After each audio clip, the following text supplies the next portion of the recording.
Bismillah, alhamdulillah, wassalatu wassalamu ala rasulillah wa ala alihi wa ashabihi wa man walah wa ba'du.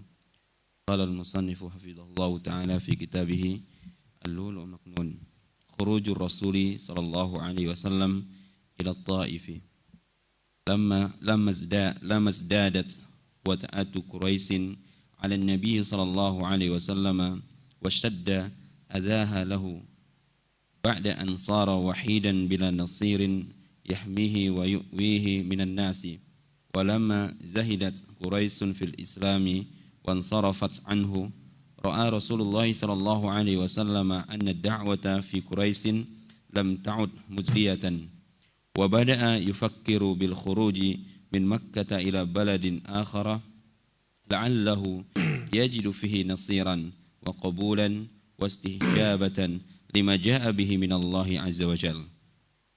Fa kharaja Rasulullah sallallahu alaihi wasallam ila at-Ta'ifi haitsu taqtunu Thaqifun yaltamisu nusratahum wal mana'ata bihim min qaumih.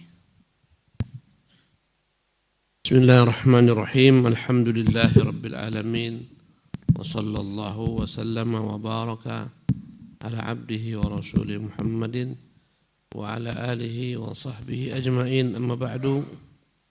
Al-ikhwatul kiram, kita melanjutkan kajian kita tentang sirah, dan tema kita pagi hari ini tentang keluarnya Nabi sallallahu alaihi wasallam mencari lahan dakwah yang baru ke negeri Taif. Taif adalah tempat yang mana dia pegunungan, dan di sana banyak tumbuh-tumbuhan, pepohonan, buah-buahan, dan semacamnya. Jarak antara Taif dan Mekah sekitar perjalanan 1,5 jam dengan mobil atau bus. Khurujur Rasulullah SAW min Taif, keluarnya Nabi SAW menuju Taif. Manakala teror Quraisy terhadap Nabi SAW semakin menjadi-jadi dan mereka sudah berani menyakiti Nabi SAW pada fisik beliau, manakala Nabi telah ditinggalkan oleh pamannya yang senantiasa membelanya, tak ada lagi sekarang yang menjadi pembelanya, melindunginya dari manusia. Dan manakala dilihat oleh Nabi bagaimana Quraisy tidak membutuhkan Islam, bahkan mereka berpaling dari Islam, Rasulullah SAW berijtihad, berpendapat bosnya dakwah yang dia lancarkan di tengah-tengah Quraisy tidak memberikan manfaat yang besar. Maka beliau berpikir bagaimana supaya dakwah ini harus dicari lahan yang basah, yang subur, bukan yang kering, di negeri lain. Semoga beliau di sana mendapatkan bantuan orang-orang yang mau mendukung beliau, dakwah beliau sallallahu alaihi wasallam, yang mau menerima Islam. Maka keluarlah Rasulullah menuju Taif. Taif adalah tempat yang mana di sana berdiam kaum Thaqif. Kabilah Thaqif. Di sana Rasulullah SAW mencari pendukung beliau yang mampu menolong beliau, menjaga beliau dari segala sesuatu yang dilakukan oleh kaumnya terhadap Nabi sallallahu alaihi wasallam. Naam. وقصد رسول الله صلى الله عليه وسلم الطائف إما لأنه المركز الثاني لقوة وسيادة في الحجاز بعد مكة، أو لأن أخواله من بني ثقيف من جهة حليمة السعدية، فرأى أن يخرج إلى الطائف يلتمس من ثقيف النصر والمنعة له من قومه، وكان يرجو أن يهديهم الله تعالى يستجيب لدعوته. فيستجيب لدعوته. Nah, dan itulah Rasulullah bermaksud untuk berangkat ke Taif. Mengapa Taif menjadi pilihan? Karena pertama, dialah merupakan pusat markas terkuat kedua setelah Makkah di negeri Hijaz. Di negeri Hijaz yang paling menguasai adalah Quraisy di Mekah, kemudian Tsaqif di Taif.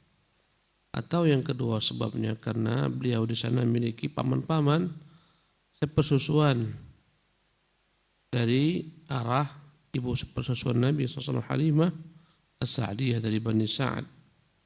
Karena itulah beliau berharap mereka mau membantu beliau, mendukung beliau, karena mereka ada jalinan tali pertalian kekerabatan, yaitu saudara sepersusuan. Di sanalah Rasulullah mengharapkan orang-orang Tsaqif membantu beliau, ya, membela beliau dari serangan kaumnya.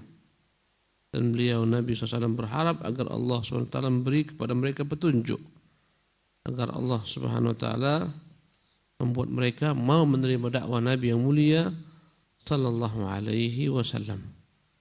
Begitulah ikhwati fillah rahimakumullah, perjalanan dakwah. Terkadang seseorang terusir daripada kaumnya, tak dipakai di kaumnya, tapi dia akan menjadi bermanfaat manakala dia keluar meninggalkan negerinya. Dan itu banyak terjadi pada para dai-dai yang menyeru manusia kepada agama Allah. Di kaumnya, di daerahnya, di desanya dia dibuang, dikucilkan, bahkan diusir. Tapi di tempat lain Allah berikan baginya kemenangan. Nah. والطائف بلدة معروفة بينها وبين مكة اليوم 80 كيلومتر تقريبا قطعها رسول الله صلى الله عليه وسلم ومعه مولاه زيد بن حارثة ماشيا على الأقدام ذهابا ورجوعا وكان خروجه إليها لثلاث بقين من شوال سنة 10 من البعثة. Dan Taif adalah negeri yang dikenal jarak antara Taif dan Mekah 80 km takriban, kira-kira. Maka jarak 80 km ini ditempuh Nabi SAW bersama maulanya, budak yang beliau bebaskan, namanya Zaid bin Harithah. Keduanya berjalan kaki pulang pergi dari Mekah menuju Taif, dari Taif menuju Madinah. Dan keluarnya Nabi untuk berdakwah di Taif itu pada bulan Syawal, yang bersisa 3 hari daripada bulan Syawal, tahun ke-10 dari kenabian.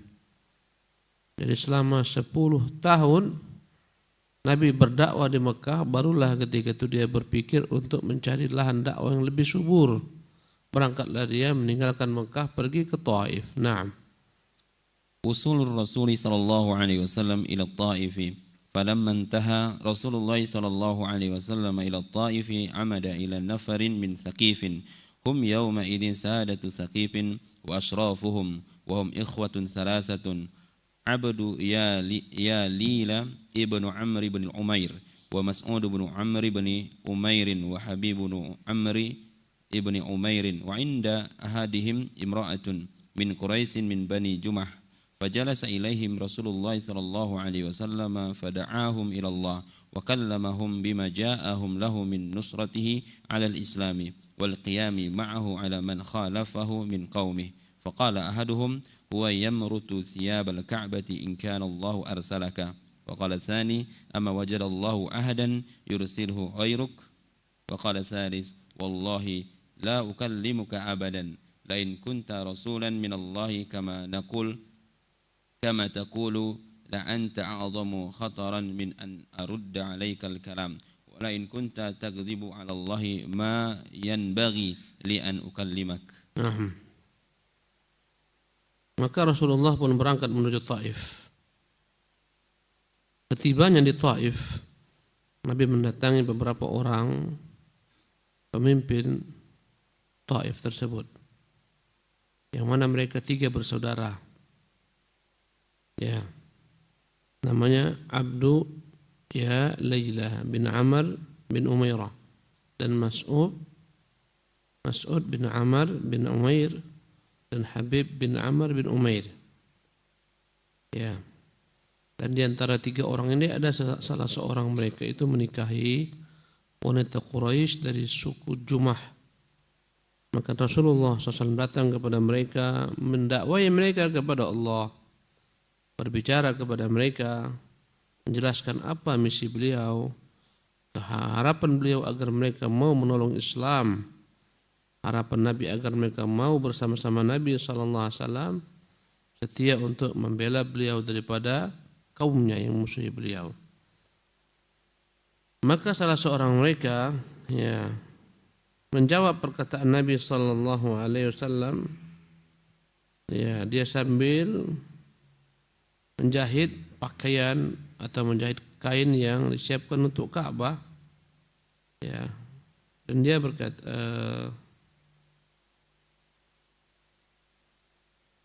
maka berkatalah salah seorang mereka, huwa yamrutu thiyabal Ka'bati in kana Allah arsalaka. Jika benar Allah yang telah mengutusmu, maka sesungguhnya dia akan membuatkan untukmu kiswah Ka'bah, kain penutup Ka'bah. Adalah merupakan bentuk pelecehan. Jika engkau seorang Rasul, Allah siapkan untukmu kain Ka'bah, Allah akan tenunkan untukmu kain Ka'bah. Berkata yang kedua, ama wajadallahu ahadan yursiluhu ghairuka, yursiluhu ghairuka. Yang kedua berkata, tak adakah yang lain selain dirimu yang harus Allah kirimkan, mengapa engkau?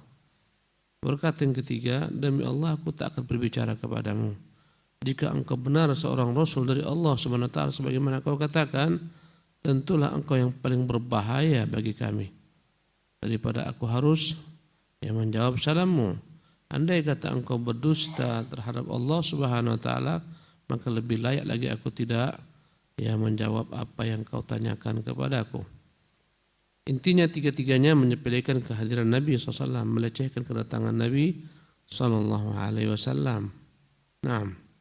فلما يئس رسول الله صلى الله عليه وسلم من خيرهم قال لهم إذا فعلتم ما فعلتم فاكتموا عني. وكره رسول الله صلى الله عليه وسلم أن يبلغ قومه خبر قدومه على الطائف فيزدرئوا عليه وتزداد عداوتهم وشماتتهم ولكن القوم لم يفعلوا وقالوا له اخرج من بلدنا وأغروا به سفهاءهم وعبيدهم فجعلوا يسبونه ويسيحون به حتى اجتمع عليه الناس وقعدوا له صفين على طريقه وأخذوا لا يرفع رجليه ولا يضعهما إلا رضخوهما بالحجارة حتى أدموهما وهم في ذلك يستهزئون ويسخرون. وكان زيد بن حارثة رضي الله عنه يقيه بنفسه حتى لقد أصابه شجاع في رأسه يقيه بنفسه حتى لقد أصابه شجاج في رأسه ولم يزل به السفهاء حتى ألجأوه إلى حائط إلى حائط لعتبة وشيبة ابني ربيعة.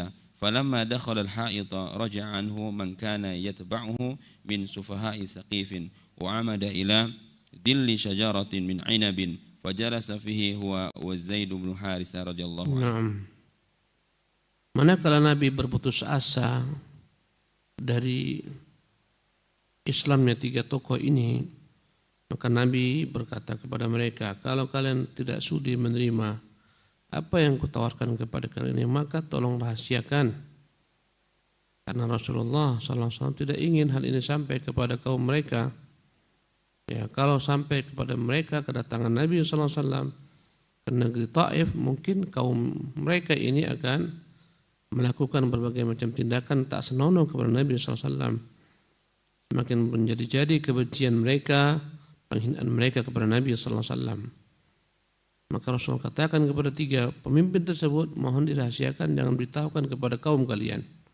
Namun ketiganya bahkan melakukan apa yang mereka inginkan, kebalikan daripada apa yang Nabi harapkan. Mereka memberitahukan kepada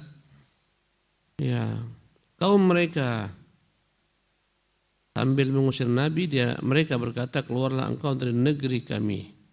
Nabi pun keluar dan mereka telah mempengaruhi orang-orang bodoh mereka, hamba-hamba sahaya mereka, agar mereka keluar mencaci maki Nabi SAW, berteriak-teriak menjerit, ya, mengusir Nabi sallallahu alaihi wasallam. Sehingga dengan teriakan-teriakan itu orang-orang pun pada keluar. Akhirnya mereka pun membuat dua baris, Nabi di tengah, mereka pagar betis Nabi sallallahu alaihi wasallam.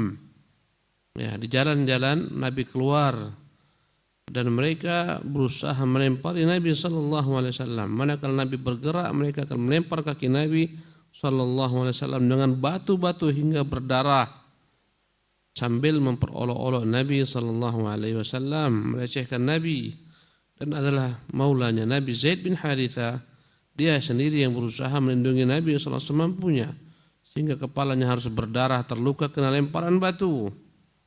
Dan terus-menerus orang-orang bodoh ini mengejar Nabi SAW, mengikuti Nabi SAW dengan batu-batu yang mereka lontarkan, hingga Nabi SAW masuk ke kebun milik Utbah dan Syaibah ibn Rabi'ah.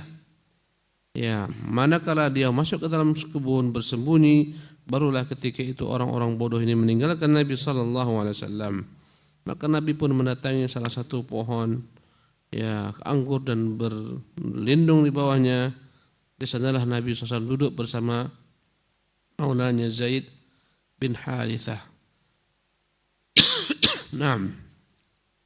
همة عجيبة هل ترون كل هذه المصائب والأهوال أثرت في عزيمة الرسول صلى الله عليه وسلم أو نقصت من إيمانه بدعوته وهماشته لها واستمر هذا البلاء وامتد لا يوما ولا يومين ولا أسبوعا ولا شهرا امتد سنوات طوالا ولو أن رجلا غير الرسول صلى الله عليه وسلم لقال حسبي لقد عملت ما علي لقد عملت ما علي وبذلت الجهد فإذا النجاه مستحيل وقد آن لي أن أنسحب وقد آن لي أن أنسحب وأقعد في بيتي. Ya, tapi lihatlah bagaimana himmahnya Nabi, keinginan keras, keinginan kuat Nabi sallallahu alaihi wasallam.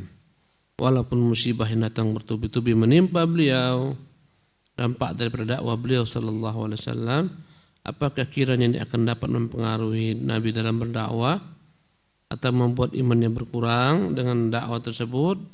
Semangatnya berkurang? Jawabannya tidak. Bencana demi bencana yang datang kepada Nabi SAW, bala demi bala, ya, yang terus menerus menghampiri Nabi, bukan satu hari, bukan 2 hari, bukan seminggu, bukan 1 bulan, bahkan bertahun-tahun. Bayangkan 10 tahun Nabi berdakwah di Mekah. Ya, tak berhasil.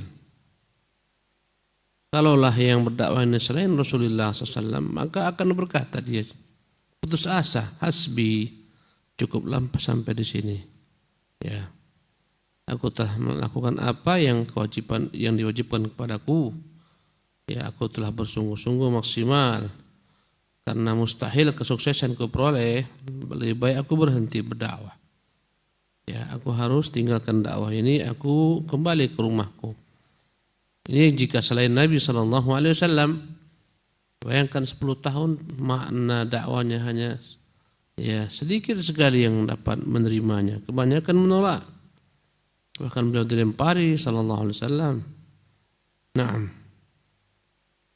ولكن الانسحاب لا مكان له في منهج الرسول صلى الله عليه وسلم وكلمة مستحيل لا وجود لها في معجمه صلى الله عليه وسلم وإذا لم ينجح في مكة فلينتقل إلى غيرها فإن الدعوة للدنيا كلها ولعصور كلها.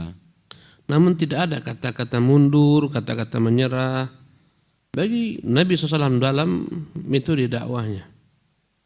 Dan tak ada kata-kata mustahil dalam kamus beliau sallallahu alaihi wasallam dalam dakwanya. Manakala tak berhasil di Mekah, maka dia pindah ke tempat yang lain. Karena dakwah ini bukanlah hanya untuk satu tempat, tapi dia dakwah untuk dunia keseluruhannya, untuk sepanjang masa, bukan hanya satu masa saja. Nah, تضرع ودعاء. وهنا وقد بلغ الحول هذا المبلغ دعا رسول الله صلى الله عليه وسلم دعاء ما تلوته مرة إلا فاضت عيناي وما أحسب أحدا يسمعه ويفهمه يملك قلبه أن يسيل من الرقة دمعا من عينيه. Ya. Berkata Syekh Ali At-Tantawi rahimahullah, dan manakala begitu dahsyatnya rintangan halangan menimpa dakwah Nabi sallallahu alaihi wasallam, Rasulullah pun berdoa kepada Allah Subhanahu wa taala. Doa yang manakala aku perhatikan setiap kalimat-kalimat yang diucapkan itu akan membuat berlinangan kedua mataku, akan berlinangan kedua air mataku. Kata Ali Tantawi, ya aku tak mengira siapa yang paham dengan doa beliau mendengarkannya kecuali tak akan mampu menahan air matanya keluar, menunjukkan betapa dahsyatnya ujian yang menimpa Nabi sallallahu alaihi wasallam dalam mendakwahi manusia kepada jalan kebenaran. Naam. فلما اطمأن رسول الله صلى الله عليه وسلم في الحائط توجه إلى ربه سبحانه وتعالى بهذا الدعاء المشهور فقال صلى الله عليه وسلم اللهم إليك أشكو ضعف قوتي وقلة حيلتي وهواني على الناس يا أرحم الراحمين أنت رب المستضعفين وأنت ربي إلى من تكلني إلى بعيد يتجهمني أم إلى عدو ملكته أمري إن لم يكن بك علي غضب فلا أبالي ولكن عافيتك هي أوسع لي أعوذ بنور وجهك الذي أشرقت له الظلمات وصالح عليه أمر الدنيا والآخرة من أن تنزل بي غضبك أو يحل علي سخطك لك العتبى حتى ترضى ولا حول ولا قوة إلا بالله. Ya, inilah doa yang diucapkan Nabi sallallahu alaihi wasallam manakala beliau berlindung di naungan pohon anggur milik Utbah dan Syaibah, bersembunyi daripada kejaran orang-orang jahil dari Thaqif. Allahumma ilaika ashku dha'fa quwwati, ya Allah, hanya kepadamu ku kadukan kelemahan dari kekuatanku yang kumiliki ini. Hanya kepadamu aku mengadu kelemahanku, dan wa qillat hilati, sedikitnya kepandaianku, wa hawani 'alan nas, kepadamulah aku mengadukan bagaimana rendahnya hinanya diriku di hadapan manusia. Ya Arhamar Rahimin, Tuhan yang Maha Pengasih dari segala yang kasih. Anta Rabbul Mustad'afin, Engkau adalah merupakan Tuhan bagi orang-orang yang lemah. Wa anta Rabbi, Engkaulah Tuhanku pula. Ila man takiluni, kepada siapa kau akan serahkan aku? Ila ba'idin yatajahamuni, apakah kau akan serahkan aku kepada orang jauh yang mereka akan kasar kepadaku? Am ila aduwin malaktahu amri, apakah kau rela serahkan aku kepada musuh yang engkau serahkan kepada mereka diriku? In lam yakun bika alayya ghadabun fala ubali, selama engkau tidak menumpahkan murkamu kepadaku maka aku tak peduli. Namun afiyataka hiya awsa'uli, maafmu yang paling kuharapkan dari kelapangan maafmu tersebut. Aku berlindung dengan cahaya wajahmu yang telah menerangi segala kegelapan, dan dengannya lah akan menjadi baik segala urusan dunia dan akhirat. Janganlah kau turunkan kepadaku kemurkaanmu, janganlah kau tumpahkan kepadaku kemarahanmu. Bagimulah segala macam urusan hingga engkau meridhoinya, dan tidak ada daya, tak ada kekuatan kecuali denganmu semata. Naam. Qissatu Addasin falamma ra'ahu ibn Rabi'ata Utbah wa Syaibah wa kana fil ha'iti wa ra'aya ma laqiya Rasulullah sallallahu alaihi wasallam min sufahai ahli Taif taharrakat lahu rahimahuma fada'au gulaman lahuma nasraniyan yuqalu lahu Addasun faqala lahu khudh qitfan min hadha al-'inabi فضعه في هذا الطبق ثم اذهب به إلى ذلك الرجل فقل له يأكل منه. ففعل عداس ثم أقبل به حتى وضعه بين يدي رسول الله صلى الله عليه وسلم ثم قال له قل. فلما وضع رسول الله صلى الله عليه وسلم فيه يده قال بسم الله ثم أكل. فنظر عداس في وجهه مستغربا ثم قال والله إن هذا الكلام ما يقوله أهل هذه البلاد. فقال له رسول الله صلى الله عليه وسلم من أهل أي البلاد أنت يا عداس وما دينك؟ قال نصراني وأنا رجل من أهل نينوى. فقال له رسول الله صلى الله عليه وسلم من قرية الرجل الصالح يونس ابن متى. فقال عداس وما يدرك ما يونس من ابن متى؟ فقال رسول الله صلى الله عليه وسلم ذاك أخي كان نبيا وأنا نبي. فأكب عداس على رسول الله صلى الله عليه وسلم يقبل رأسه ويديه وقدميه وأسلم. Kisah berjumpanya Nabi dengan Addas. Tatkala dua putra Rabi'ah, Utbah dan Syaibah, ketika itu mereka sedang ada di kebun anggur tersebut, melihat apa yang dialami Nabi SAW diperlakukan tidak senonoh oleh penduduk Taif, maka tergeraklah ketika itu rasa belas kasih mereka. Mereka panggil budak mereka, yang mana budak tersebut beragama Nasrani, namanya Addas. Keduanya berkata, ambillah beberapa tangkai daripada anggur-anggur ini, letakkan dalam piring dan bawa hantarkan kepada orang tersebut, suruh dia makan. Maka Addas pun melakukan apa yang diperintahkan oleh kedua tuannya. Dia datang di hadapan Nabi SAW dan meletakkan anggur tersebut di hadapan Nabi. Kemudian dia berkata, makanlah. Tatkala Rasulullah SAW memakan anggur tersebut, Rasulullah mengucapkan Bismillah, kemudian penuh makannya. Maka Addas keheranan. Dia melihat Nabi dengan wajah yang penuh dengan keheranan dan dia berkata, demi Allah, sesungguhnya perkataan ini tidak pernah kudengarkan dari penduduk negeri ini mengucapkannya. Akan Nabi kembali bertanya kepadanya, dari negeri mana engkau berasal, wahai Addas, dan apa agamamu? Maka berkata Addas, aku beragama Nasrani dan aku adalah seseorang laki-laki yang datang dari negeri Ninawa. Ninawa adalah negeri tempat Yunus alaihissalam, Mosul tempatnya di Irak. Maka berkata Rasulullah SAW, apakah engkau berasal daripada negeri seorang laki-laki saleh Yunus bin Matta? Berkata Addas, dari mana engkau tahu tentang Yunus bin Matta? Maka Rasulullah menjawab, dia itu saudaraku, dia nabi, aku pun seorang nabi. Maka seketika Addas memeluk Nabi SAW, mencium kepalanya SAW, mencium kedua tangannya dan kakinya serta masuk Islam. Naam. فقال ابن ربيعة أحدهما لصاحبه أما غلامك فقد أفسده عليك. فلما جاءه عداس قال له ويلك يا عداس ما لك تقبل رأس هذا الرجل ويديه وقدميه؟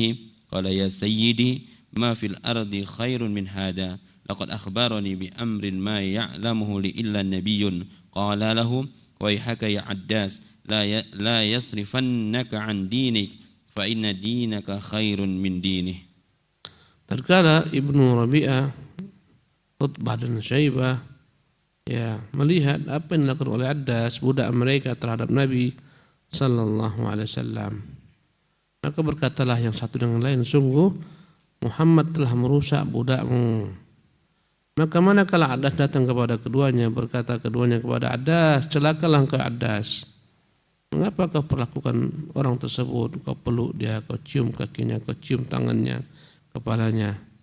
Maka dia berkata, wahai tuanku, di atas muka bumi ini tidak ada yang lebih baik daripada laki-laki tersebut. Dan dia telah memberitahukan kepadaku peristiwa perkara yang tidak mengetahuinya kecuali Nabi, yaitu tentang Yunus ibnu Matta. Karena orang-orang Arab tak pernah tahu yang namanya Yunus ibnu Matta. Karena ini adalah merupakan nabi-nabi ya dari Bani Israel. Mereka tak pernah tahu. Maka berkatalah Rabi' bin Syaibah, "Waihaka ya Addas. Celakalah engkau ya Addas. Jangan sampai engkau dipalingkannya dari agamamu. Sungguh agamamu itu Addas lebih baik daripada agamanya." Demikian kajian kita. Nanti insyaallah kita lanjutkan di kesempatan yang lain bagaimana Rasulullah kembali ke kota Mekah, bagaimana dia minta perlindungan. Wallahu taala alam wa sallallahu wasallam wa barak ala abdihi wa rasulihi Muhammad.